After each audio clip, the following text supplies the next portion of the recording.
What's up? All right, so we're just chilling at the house today, you know, day off, as one does. And I thought that I would answer some of your questions today. We're gonna go through some of my comments. We're gonna answer some of your questions.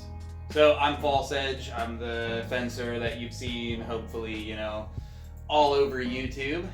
You know, I'm somewhat successful. I've done well at some tournaments. I run a club and stuff like that. And you know, through my whole YouTube thing, people have asked me questions, and I've never really, like, you know, I try to answer like as much as I can, but it's hard to like go through comments and things like that.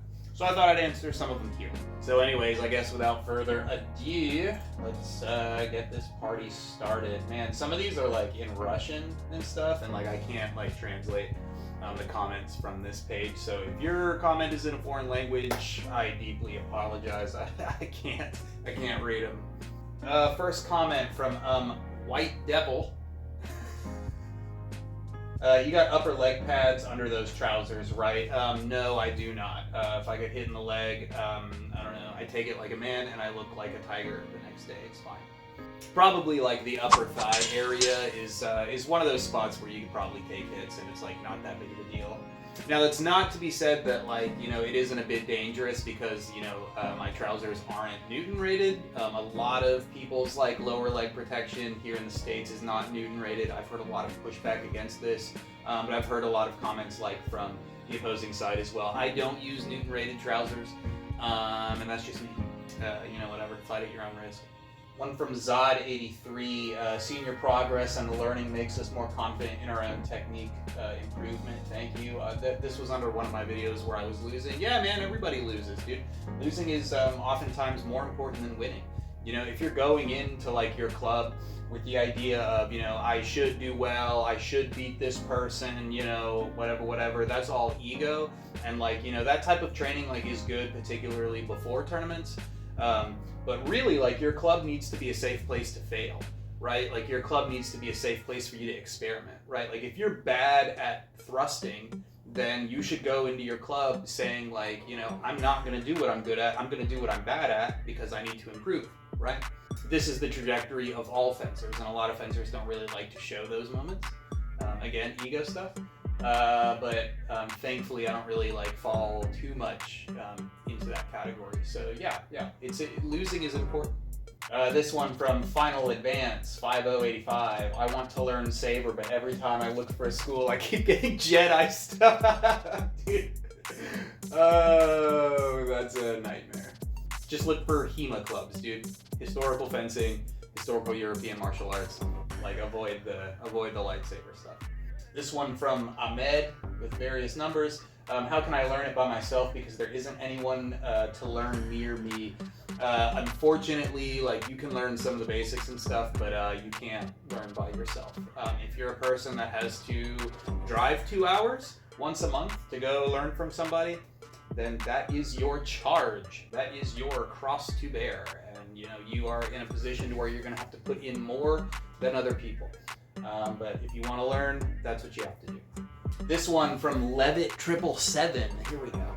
This was on a picture that I posted, like, of my nice little metal wall that I set up a couple weeks ago. I am Gen X, and I've never kept a medal or a trophy or a certificate or anything like that. You either are or are not. Good for you, dude. From Biscuit8998. How much does this cost to start? What does a beginner package look like? Okay, so this is a difficult question. I get this one all the time, so this is probably applicable to like a number of like newer people. All right, I'm gonna give you like a hard and fast number here real quick, and it's gonna be scary, okay, because this is an expensive sport, right? Let's say $1,000 to $1,500. That's like, you know, if you want to come in and day one attend a tournament, you're looking at about $1,000 to $1,500. However, that is not the trajectory of most people who start this sport. Most people who start this sport come in and they use the loaner gear of the club that they're attending. They take the advice from their coaches and they pick up pieces of gear here and there within their first year. By the time you're done with your first year, year and a half, 2 years, that's when you should be ready, right? $1,000 to spend on day one is very expensive. But $1,000 spent over the course of a year to 2 years is almost nothing. this is how you need to go about this. You pick up a jacket, right? You're still using club loaner gear. You're learning. You pick up some gloves. Again, you're using loaner gear. You're learning. You pick up your legs, your shins, your sword, all of that stuff, and you buy it over time. And there's this interesting sort of effect to where by the time that you get the gear that you need to compete, you will have learned enough, again, over the span of a year to 2 years. Once you sort of hit that milestone, then you're going to actually be ready to start competing. I don't know, there's really not much to say about that. You know, it is an expensive sport. Just be patient, buy your gear over time, and you'll get there. You know, everybody has to deal with this. This one from Frozen Oni, no one is talking about the groin guard. Literally everybody talks about the groin guard. I'm so tired of hearing about it. I mean, it's cool. I really like my cod piece. It's a little bit different. Also, like, I think that, like, it contrasts well with, like, you know, my aesthetic around my gear and stuff like that. People ask me all the time, like, where can they get one? And I guess maybe I should answer this now. Unfortunately, you can't. This was a custom piece that I had bought from somebody who no longer makes them. And I still am in contact with this person, and I keep telling them, like, you know, you get back on it, man. You need to get back on it because you will make money. And unfortunately, it's just not something that they want to do. So, you know, sucks for everyone else. I'm sorry, but I've got the only one. Also, that shit was like $400. So just like, ugh. This one from Tucson M Clean 5138. Your performance is natural. My performance is practice. You know what I mean? Be careful. Like, I don't find it insulting when people say, "Oh, you're so talented." And I'm like, no, I've worked so hard to achieve this. You know, how dare you assume that I didn't work as hard?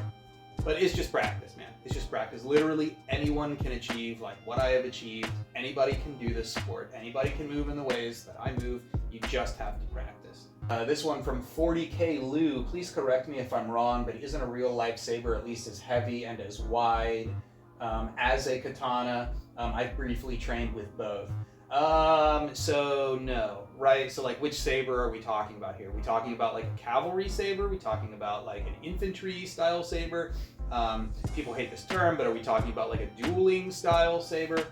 Sabers have a very like wide like morphology, I guess, typology, you could say. Whereas a katana is somewhat, you know, a little bit more specific. We kind of know more or less precisely, like, you know, what we're talking about in terms of measurements with a katana. Whereas like if you just say a saber is an entire family and sort of, you know, genealogical tree of different, you know, different blade shapes, different weights, different points of balances and stuff. So no.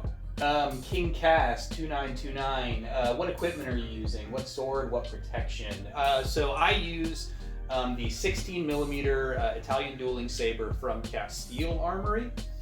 This is my favorite sword, even though they tend to be a little bit, I wouldn't say flimsy, but they can break somewhat often. For me, I've gone, you know, roughly, you know, once a year, I'll break maybe 2 blades. But they're the best on the American market, absolutely. So I'm willing, you know, as a competitor, as somebody who's very dedicated to this sport, I'm very willing to like spend the amount of money that it takes to have my preferred blade.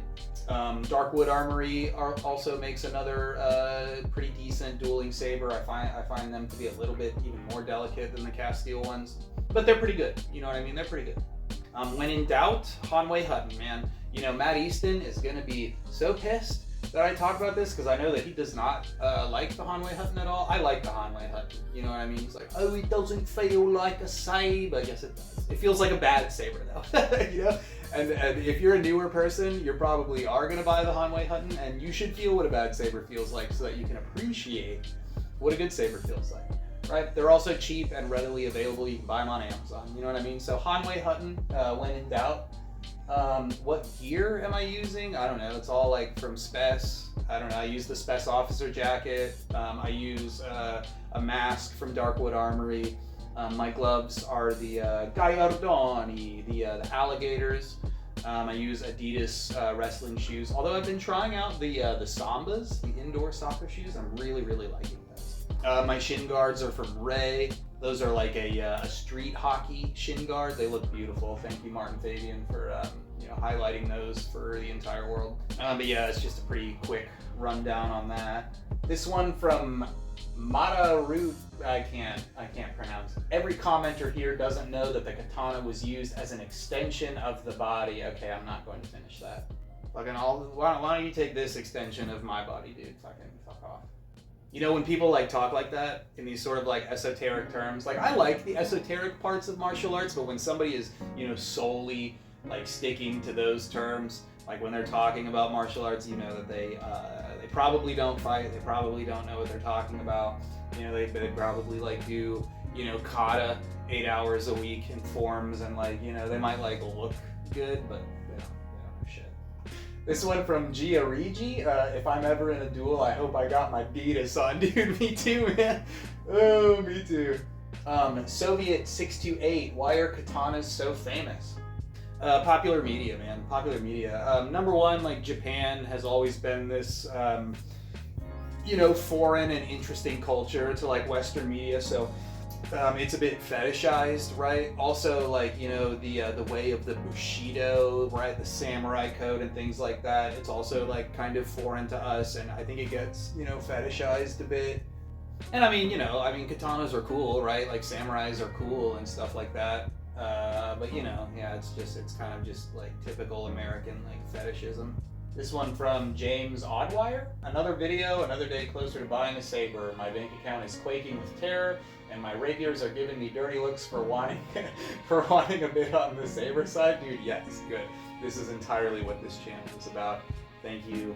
Join us. This one from Raimon COH. Cool. Don't know if I'd be running in with that flesh if they were sharp and pointy, but for your game it seems to function. Yes, precisely. For my game it functions, right? Secondly, fleshes are an advanced technique, you know what I mean? Like, they're kind of easy to like pull off, and they can work every now and again. But like in a real duel, a real fight, they can certainly work. You know what I mean? And that's why we practice, right? We practice to notice like the repetitions, to notice the signals, and to notice the points in times when a flesh would work. You know, people kind of say that they're like a sportified thing. You know, I mean, I'm sure that they kind of are, like in a way, right? You know, everything in balance, but that doesn't mean that they wouldn't work in a real duel. In a real duel, you are going to have an opportunity to flesh, and the whole point of practicing is to make sure that we are noticing and capitalizing on those opportunities. So if you're not fleshing like in your practices because it's like not martial, the only thing that you are relegating your skill set to is not being able to do that under pressure and in this fantasy, you know, of the real fight, right? So don't limit yourself, practice your fleshies. Valentini 2373, we need a 2 versus 1. Nah. Shepherd 21, I see you wear face protection for little Johnny. Yeah, I gotta protect it for your mom. Jaxie Ray Whisper 741, False Edge is equally graceful as he is terrifying. I appreciate that. As somebody who considers myself an artist, I like contrast, right? One of the biggest compliments that I received was from a very high-level fencer in the area, saying that I fenced with grace and fury. I've never forgotten that, and it's something that I strive towards. So thank you for noticing. I appreciate it. I hope that you fence with grace and fury. Broken 2178. These swords look very light. How much do they weigh? Does HEMA use heavy cavalry sabers? That would be period accurate for weight. Number one, what period are we talking about? For the period that I study, these lighter dueling sabers are very, very accurate, right?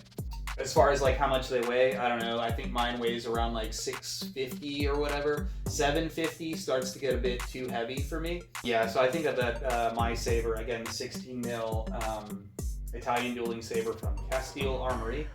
Fucking sponsor me already, Castile, come on. Oh yeah, sitting at around, between 600 and 700 grams. Fist of Buddha, trashy music. Random wrong deletion. Normally I'm not into any of these weird sports/hobbies you find on the internet, but this one seems alright. I enjoy watching this. And I appreciate that, man, and I enjoy having you here to watch this. Swords are awesome. HEMA is awesome. And you should come out. You should come out and fence, man. It's a lot more fun to participate than it is to watch. Yeet McYeaterson on my video with the ninth intention sort of little stupid bullshit that I bully Kane with says, the Wibble Wobble. Oh my god, dude. Shout out to Sellsword Arts who coined this meme that I cannot get away from.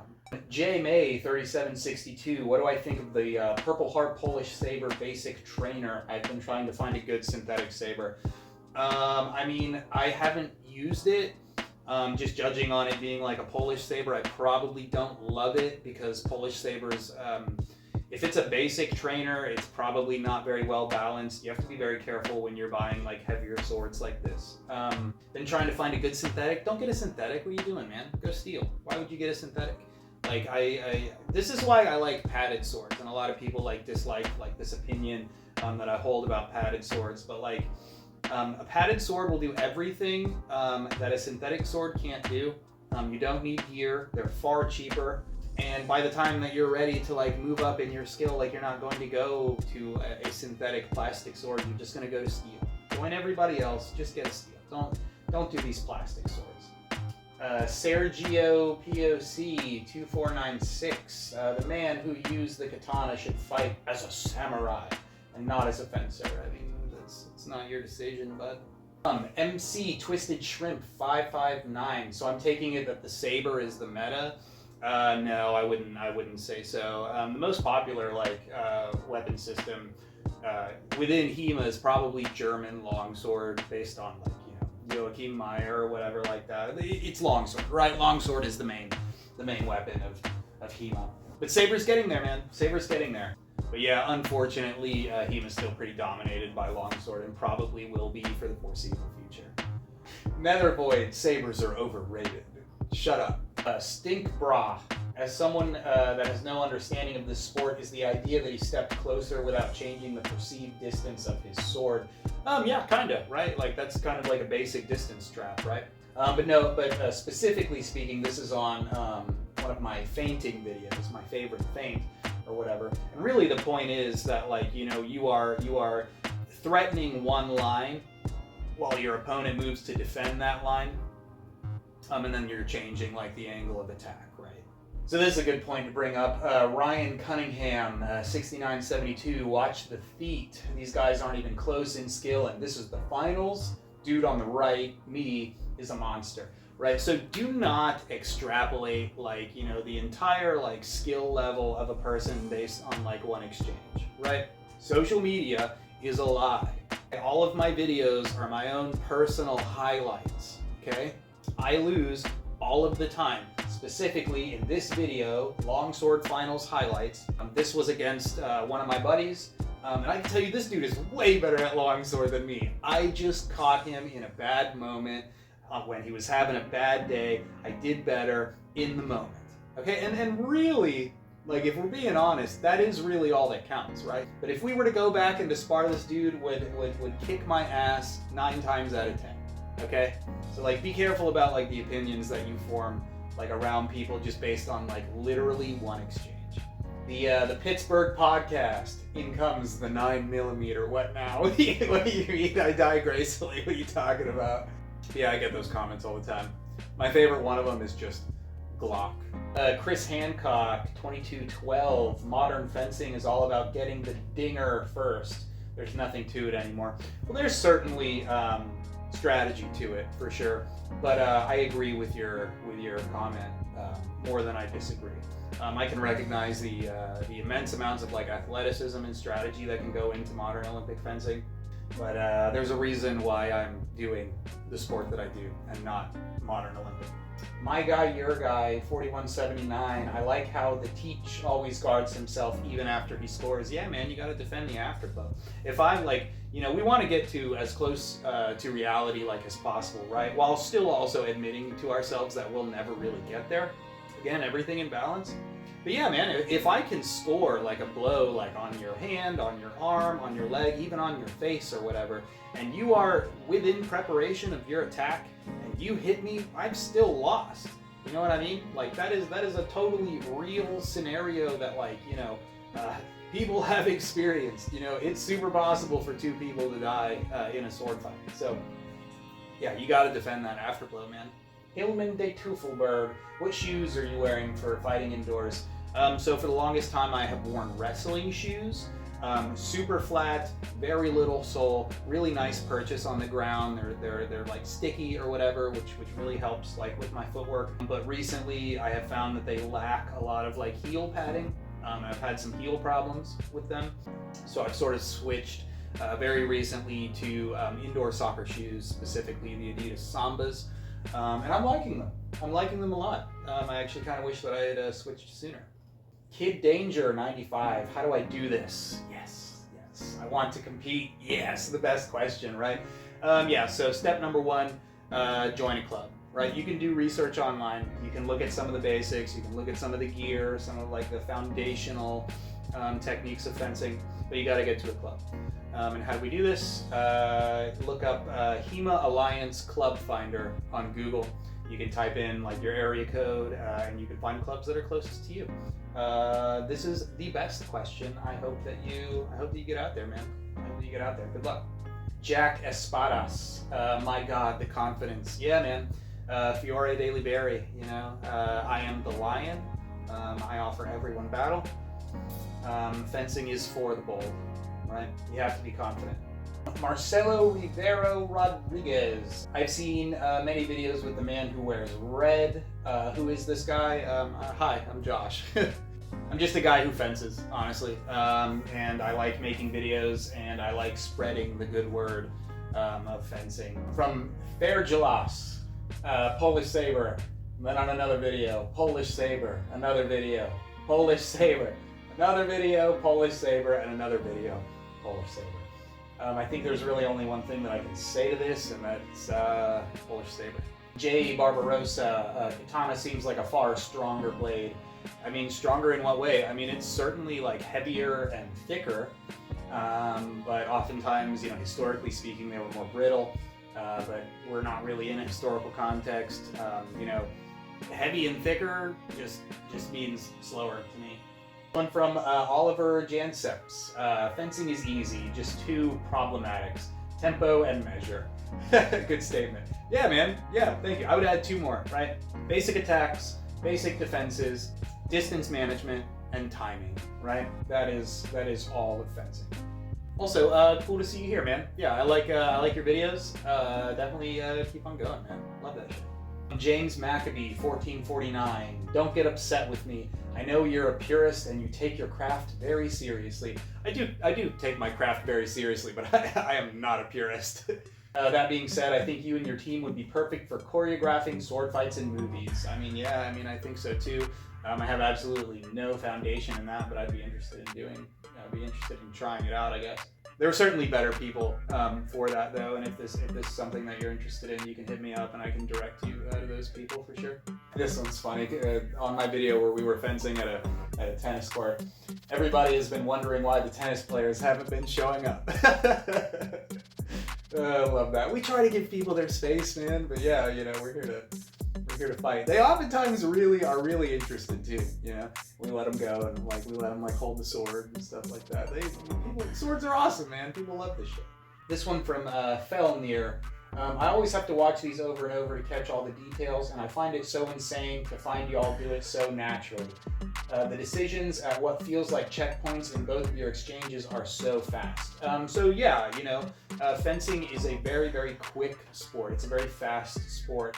But the difference between sort of myself and a newer person, which I'm assuming that you are, is that I don't have to think about these checkpoints, right? Because I've practiced so many times, and these moves are ingrained so much into my muscle memory that, you know, I don't actually have to think. All I have to do is recognize certain stimuli, and I know how to respond to those stimuli. And that really is the whole pursuit of fencing, right? It's repetitions until you get it, you know, until you make it natural, right? So if you're wanting to do something like this, that's what you got to do. Just repetition, repetition, repetition. Dude Ranveer, fast, but not exactly a lethal blow. So like just for context or whatever, HEMA simulates unarmored duels, right? We're not actually simulating like duels to the death, although some people do, and that's totally valid. I'm friends with very many of those people. That's super cool for them. But you know, at least for like myself and for the mainstream of like the HEMA community, we simulate unarmored duels. Rohan Sensei 5708 is being majestic part of this sport. You're damn right it is. Soup Russian, hi from Russia. Hello from the United States. You know, there are some super scary fencers who are in Russia, man. A lot of the best clubs in the world are from Russia, Eastern Europe into Russia. Kenneth Jones, 5179, French swordplay, fancy but impotent against Kenjutsu katana. I love the use of the word impotent. Robin Erickson, 1341. Could this be applied to something like a straight sword or broadsword? Saber techniques? Yeah, absolutely, man. Even like historically speaking, a lot of like saber manuals were absolutely like they were set side by side with the use of the broadsword. Yeah, they translate super well. Ragtag 72. HEMA is cool and all, but it has the same problems as any other martial art. They have so much removed and changed. It may feel as well may be a funny little parody of the real thing. I mean, sure, man, sure. Like, we are never going to be able to like replicate the truest feelings of fear, right? That's not going to be something that we can ever really achieve. So I think that it's important, like as a martial artist, to admit that, right? You know, I've said it multiple times, everything in balance. Like we want to try and get as close to a simulation of fear as we can, but you know, it's not really something that we'll ever safely be able to do, and that's okay. Ives Crystal, congrats on 100K. Thank you very much. Thank you very much. My HEMA club doesn't have any Saber instructors. Wondering what sources you would recommend. So firstly, I don't really work from too many sources. This is contentious. I understand that. It's fine. I don't care. But I'm definitely Radaeli, definitely Barbasetti. These are sort of by far the best sources that you could work from if you want to do like dueling saber. As far as like a military saber is concerned, probably Roworth. Some people would really dislike me saying that. Don't even bother with Hutton. Just go to Roworth or Weight. You could try Weight as well. XKM 265. Don't put this in the Olympics. It'll end up like Taekwondo. A very, very valid fear that many people in my sport have. I don't know what to think about it. Yeah, I mean, at this point, we don't really have like a governing body that can protect us from these types of things. My real fear is that it'll end up like rock climbing, because you know, rock climbing didn't really have a strong governing body, and then the Olympics basically stole it, gave it to gymnastics, and a lot of rock climbers are like super pissed about how that is developing. So yeah, that's a very real fear for sure. So anyways, guys, I think we're going to end this here. I'm a little bit tired. I've got some errands to run, but I appreciate all of you watching. I appreciate you guys leaving comments. It really helps me out, like within the algorithm. Don't forget, leave this video a like if you enjoyed it or learned anything. And yeah, I mean, I guess that's it. We'll see you guys around. Take care.